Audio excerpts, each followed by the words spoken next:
緒不穩定唔單止會出現喺兒童身上，家長都有可能面臨此問題。因為家長需要處理工作或子女教育，可能會感到壓力，甚至產生情緒問題。所以，培養良好嘅情緒控制能力有助舒緩壓力同情緒，更能提升溝通素質，有助解決問題。壓力過高嘅症狀，家長需要重視同妥善處理自己嘅情緒變化。首先要學會分辨自己係咪處於壓力過高嘅狀態。因為壓力會導致情緒出現變化，當家長壓力過高或長期受壓嗰陣，會損害身心健康。因此，家長有必要學習如何處理壓力，將佢維持喺適當水平。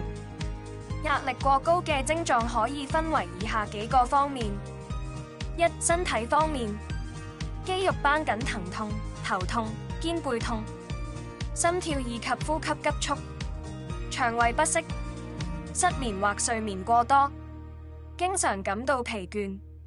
二、認知方面，難以集中精神，記憶力下降。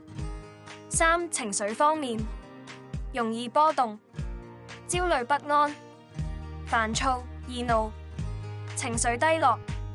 四、行為方面，失去食慾或食慾大增，坐立不安，做事提不起勁，社交退縮，增加吸煙飲酒，濫用藥物，自我傷害。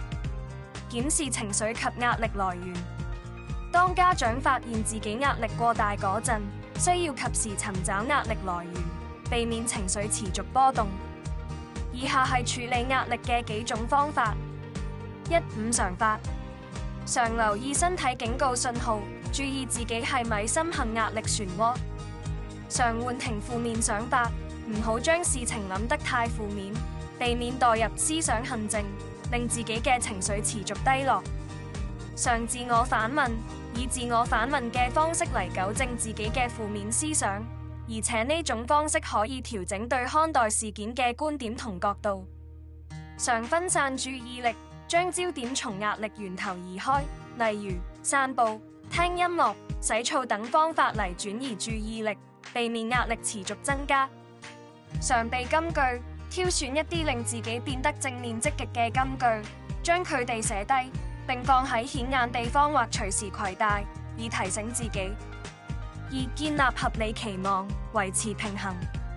家長為子女訂立目標嗰陣，以量力而行為準則便可，唔需要事事以完美嚟要求子女，因為咁樣只會徒增自身壓力，都會影響子女對事物嘅積極性。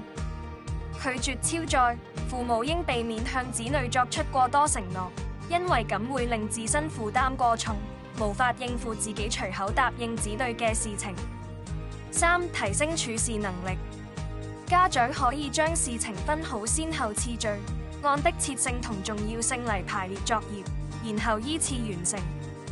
拆分作業，將複雜嘅作業同任務分拆成幾個小單元，令父母同子女更容易處理。四、建立支援網。家長可向他人傾訴壓力同煩惱，咁樣有助釋放壓力，調節自身情緒。遇到情緒問題嗰陣，家長可以主動尋求幫助，或接受他人嘅幫助，避免深陷情緒之中，無法抽離。五、建立健康嘅生活習慣。健康嘅生活習慣有助減輕壓力來源，減少焦慮，例如學習正面思想、多做運動、有充足嘅睡眠時間等。舒緩壓力嘅有效方法。當家長發現自己出現情緒問題嗰陣，需要及時妥善處理。除此之外，亦有必要釋放心中壓力，因為當壓力不斷累積嗰陣，會導致情緒產生波動，甚至引致情緒失控，對兒童造成不可控嘅傷害。因此，家長喺日常生活中應及時釋放積累已久嘅壓力，避免壓力過多，導致情緒失控。一、保持運動。當壓力過大或身心疲倦時，人們大多會對身邊事物失去動力，做事情時都會無精打采。而適當的運動可以令家長身心放鬆，將注意力集中於運動，避免多想有關壓力的事情。二、向他人傾訴。家長可以向信任嘅人訴說自己遇到嘅情緒問題，唔需要強求得出一個解決方案。喺他人嘅聆聽下，家長可以將心中鬱悶一次性向外釋放，避免將情緒鬱結喺心中。三、尋找興趣。家長可以通過興趣嚟轉移注意力，將全身心投入到自己嘅興趣愛好裏，例如唱歌、跳舞、閱讀同繪畫等。將注意力轉移到興趣上，便可以遠離壓力嘅根源，避免情緒低落。四、練習放鬆。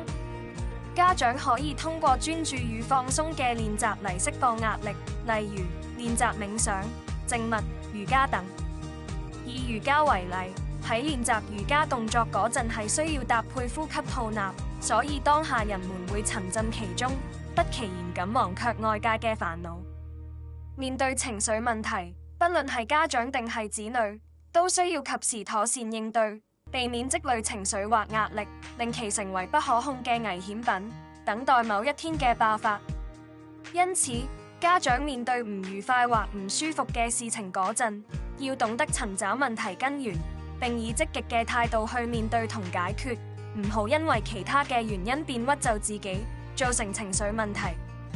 情緒問題可大可小，我們都應該積極面對，活在當下。